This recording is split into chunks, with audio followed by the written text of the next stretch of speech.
ऐतिहासिक किल्ले रायगड आणि परिसरात सुरू असलेल्या वारेमाप उत्खननामुळे जैवविविधता, नैसर्गिक साधन संपत्ती आणि ऐतिहासिक वारसा धोक्यात आल्याचा गंभीर आरोप स्थानिक नागरिकांकडून करण्यात येतोय।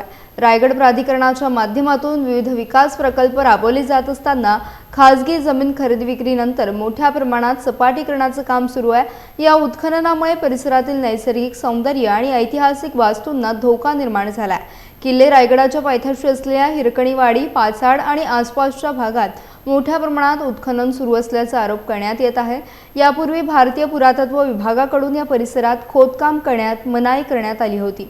मात्र सध्या परवानगीशिवाय बांधकामाचे आणि सपाटीकरणाचे काम सुरू असल्याने स्थानिक नागरिकांनी प्रशासनावर प्रश्नचिन्ह उपस्थित केले आहे। विशेष म्हणजे गड परिसरात काही ठिकाणी टोलेजंग इमारती उभ्या राहत असून यासाठी आवश्यक परवानग्या घेतल्या आहेत का असा सवाल उपस्थित केला जातोय।